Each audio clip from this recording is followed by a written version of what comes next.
And over the last 4 years, we've made tremendous progress in creating opportunities for all Alabamians to have a good paying job. We've created more than 73,000 new future jobs for our people. With great leadership from the Department of Commerce, we've worked diligently as a team across Alabama to target well-paying jobs and projects that can make a difference in the lives of our residents and in communities where they live. Today, we're here to announce the 2014 New and Expanding Industry Report. Companies planning new facilities or expanding existing operations in Alabama announced more than 18,000 new jobs and nearly $3.4 billion in new investment during 2014, reflecting growing momentum in sectors including automotive, aerospace, and advanced manufacturing. These sectors are pillars of our strategic economic plan that we call Accelerate Alabama. The number of announced jobs from the 392 Alabama projects in 2014 totaled 18,137, while combined new capital investment topped $3.37 billion. Now, to compare that to 2013, those figures were 16,847 jobs and nearly $4.4 billion in investment. Madison County ranked tops for new jobs related to projects last year with 3,418. Lee County was number one for new capital investment with $482 million.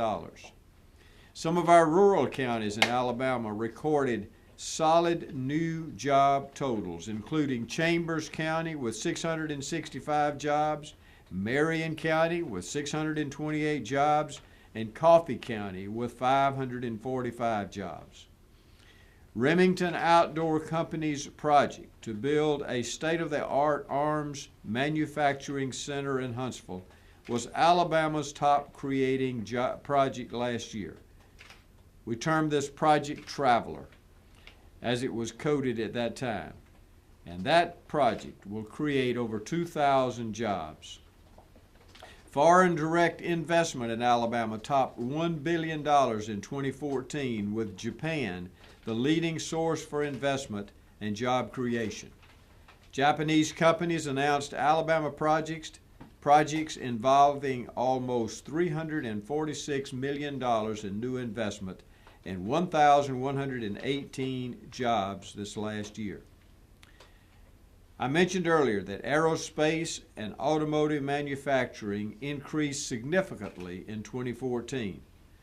Toyota last year announced a $121 million investment at its Huntsville engine plant and the addition of 189 workers. Honda added nearly $72 million in new investment and 150 workers at its Talladega County facility. In Tuscaloosa County, suppliers announced more than 1,100 jobs as they ramp up to support the growing Mercedes-Benz assembly operation.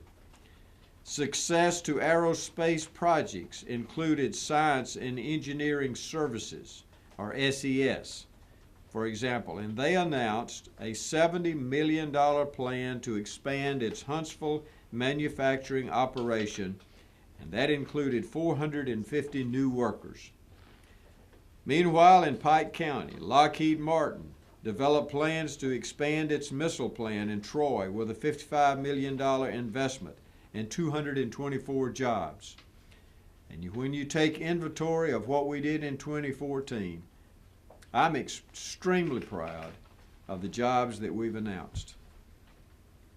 We have a successful formula for economic development, but thanks to a series of economic development incentives passed by the Alabama legislature this year, we're going to make it even better. I appreciate the legislature's support in helping to encourage economic development in our state. Greg Canfield, who's with me today, has been our team developer He is our secretary for the Department of Commerce, and now I would like for him to come up and just share a few thoughts with you, and then I will come back to the podium to talk about another issue. Greg? Thank you, Governor Bentley. Good morning, everyone. You know, I think that what is very important to note in the 2014 numbers is that we have become more targeted and more strategic in our approach to economic development activity in the state of Alabama.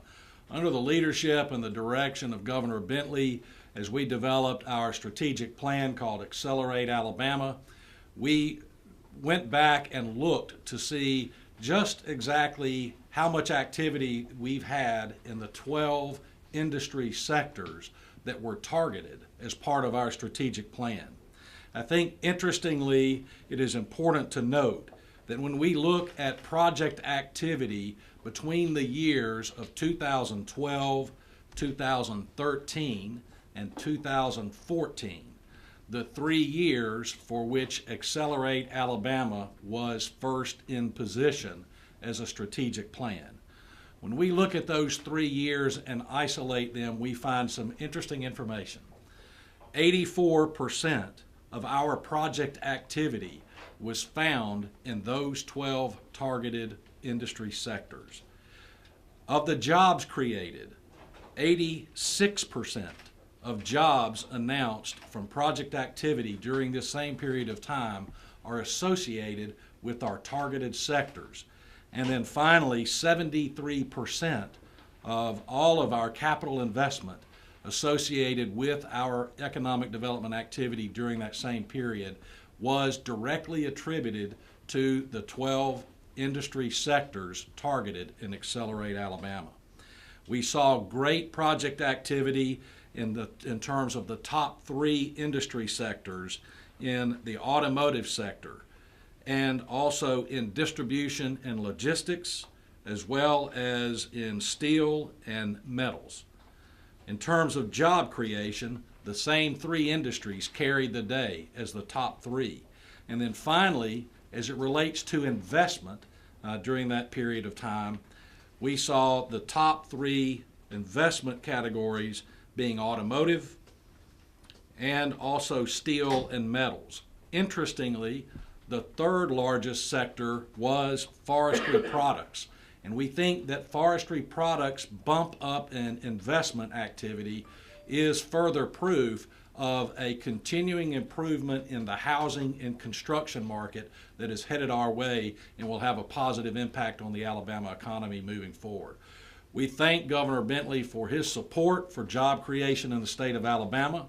We thank him for his direction to be strategic, but also to advance a set of incentives called the Made in Alabama Jobs Incentive Package, which our friends in the legislature have helped us pass this session, that are more targeted, but also are more sustainable as an approach to incentivizing job creation.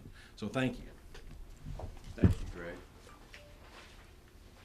I do want to again thank our legislature. Greg and his team worked diligently for a year to come up with these new incentive packages, and we were about 15 years or getting behind some of the other states, but with these new incentive packages, it's really going to make a difference as far as the recruitment of industry into the state of Alabama. So I'm very proud of Greg and his team, and I thank the legislature for what they've done in helping us get that passed.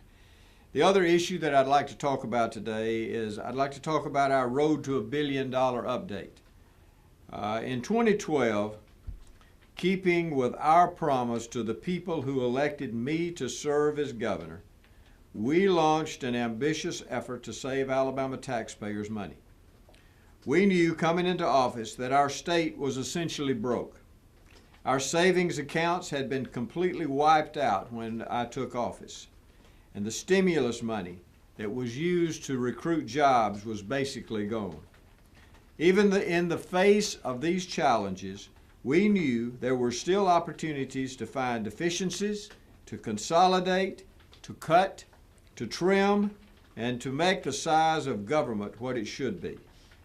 Ultimately, we would save taxpayers millions of dollars. And that's exactly what we did. And exactly what we continue to do even to this day. At that time, we announced a plan and a goal to save $1 billion annually by the end of my first term. Not only did we reach that goal, we accomplished it 1 year earlier than expected, thanks to the extensive efforts to reduce cost and increase government efficiency. And we've not stopped working every day to save the taxpayers of this state even more money by finding efficiencies and more ways to save. We told Alabamians 3 years ago that we would save them millions, and that's exactly what we've done, and I have no intention of stopping.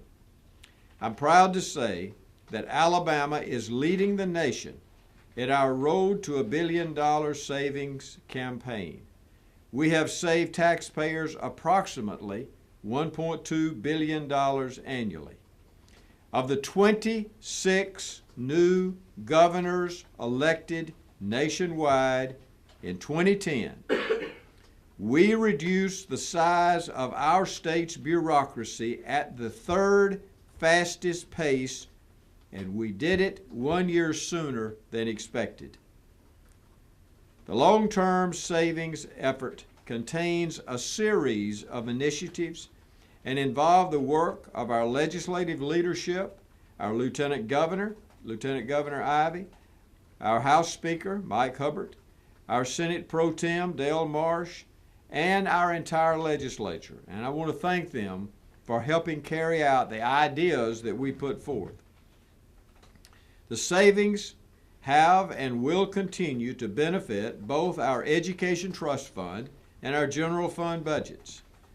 And I want the people of this state to know, as we press forward with our fair and modest efforts to raise new growth revenue, we will never stop working to cut costs and increase government efficiencies.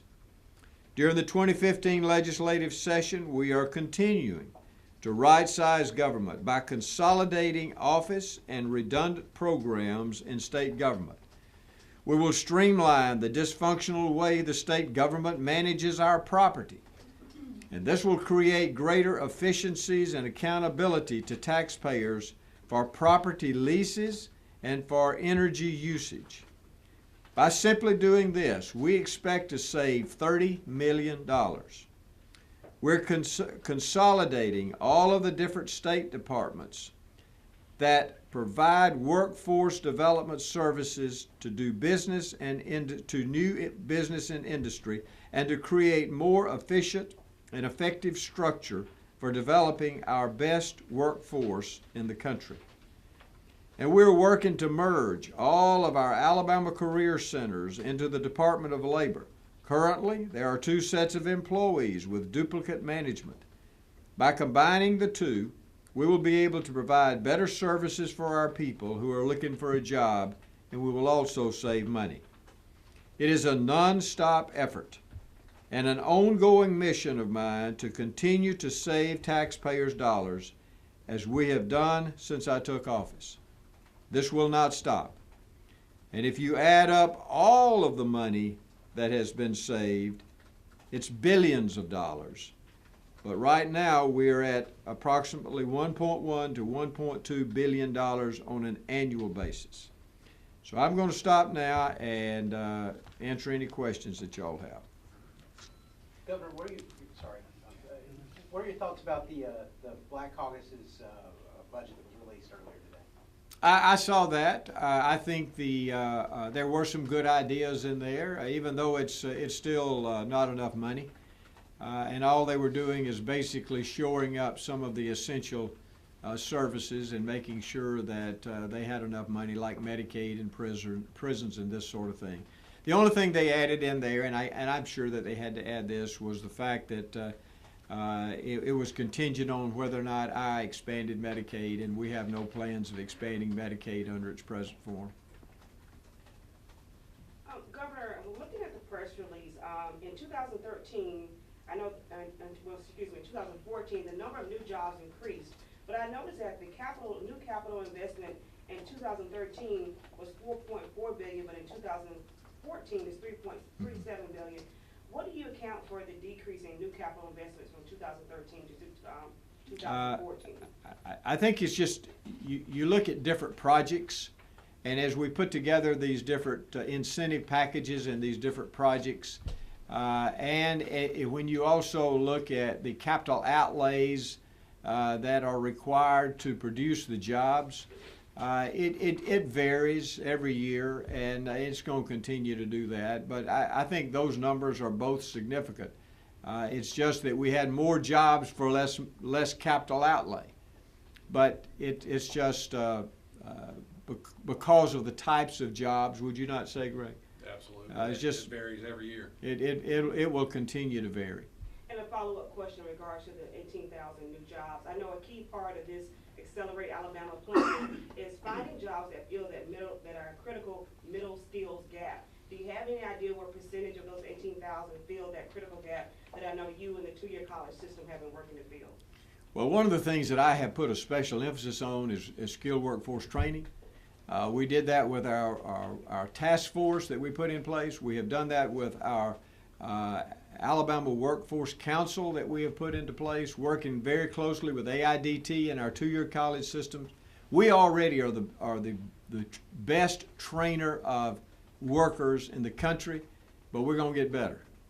And we have put a special emphasis on that with not only money, but with time and effort, working with the people who not only train our education system, but also with the business and industries who understand what the needs are. So those two working together is how we're going to have such a very good system in this state. I mean, we already have a good one, but it's going to get better. Governor, both you and Speaker Hubbard last week expressed the hope that you could still get new revenues into the general fund budget. Where does that stand at this point? Well, as you know, my weeks run together, but I think it was last week or the week before they came up. I think it was the week before they came up with a package, and we felt okay about that. I mean, they weren't part of them were part of our package that we had sent over. Part of them were some new ideas, but we felt good about that. And then over the weekend, that kind of fell apart. And why it fell apart? I have my ideas and I have my theories, but I'm not, I'm not exactly sure. But it did. It was said that the senators would not take this up.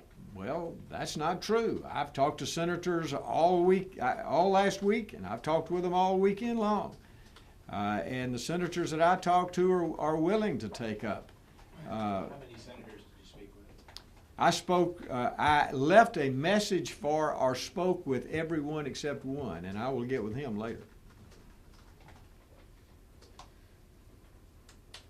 I assume too, you would still veto this general fund budget. Oh, this is a totally unworkable budget. It's irresponsible, and it hurts people. And I absolutely am opposed to the budget that possibly may come out of the House today and will be sent to the Senate. Hopefully, we will. It'd be better if we did not have a budget than for this budget to be passed and them to override my veto, which will happen.